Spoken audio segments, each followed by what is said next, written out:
টেস্টে বাংলাদেশের আরও এক অবিশ্বাস্য কীর্তি। ডারউইন টেস্ট 9 উইকেটে জিতে নিল টাইগাররা। যেখানে বাঘের ভয় সেখানে সবসময় রাত হয় না, দিনের আলোর মতো উজ্জ্বলতাও ছড়ায়। ডারউইন টেস্ট জিতে বাংলাদেশের অস্ট্রেলিয়া বধের চেয়ে সেরা উদাহরণ আর কি হতে পারে। 23 বছর পর অস্ট্রেলিয়ার মাটিতে খেলতে যাওয়ার আগে নানা ভয় আর সীমাবদ্ধতা কুঁকড়ে দিয়েছিল টাইগারদের।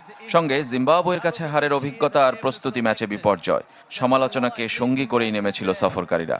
কিন্তু 4 দিনের 11 সেশন দাপটের সাথে নিজেদের করে নিয়েছে বাংলাদেশ। হার দূরের কথা, এই টেস্ট 4 দিনে গড়াতে পারে তার প্রস্তুতিও ছিল না স্বাগতিকদের। তা না হলে 3 দিনের পর ভিআইপি গ্যালারির টিকিট বিক্রি করবে না কেন? ডারউইন টেস্টে কে ম্যাচ সেরা? ধারাভাষ্যকারদের এই চ্যালেঞ্জ ছুড়ে দিতেই যেন ব্যাটিংয়ের পর চতুর্থ দিন সকালে বল হাতেও অবিশ্বাস্য কিছু ইঙ্গিত দিলেন মেহেদী হাসান মিরাজ। অ্যালেক্স ক্যারিকে দিয়ে শুরু, নাথান লায়নকে দিয়ে শেষ, মাঝে ওয়েবস্টার আর প্যাট কামিন্সও তার শিকার। টেস্টে 15 বার ফাইফার মিরাজের, অস্ট্রেলিয়ার বিপক্ষে প্রথম।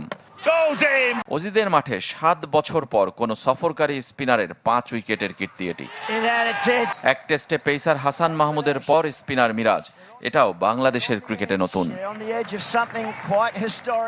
প্রস্তুতি ম্যাচে 54 রানে অল আউট বাংলাদেশের সামনে আরও 3 রানের বেশি টার্গেট। ভয় না ধরালেও শঙ্কা তো ছিলই, যদি কিছু হয়। তার উপর এই অস্ট্রেলিয়া গত বছর ওয়েস্ট ইন্ডিজের মাঠে ওয়েস্ট ইন্ডিজকে চতুর্থ ইনিংসে মাত্র 27 রানে অল আউট করেছিল। শুরুতে সেঞ্চুরিয়ান তানজিদ তামিমের 0 রানে বিদায় ভয়টাকে বাড়িয়ে দিয়েছিল। কিন্তু এই বাংলাদেশ আলাদা, নাজমুল হোসেন শান্তর অধীনে বদলে যাওয়া, তার প্রমাণ রেখে বাকি পথ পাড়ি দিয়ে ফিরে মুমিনুল হক।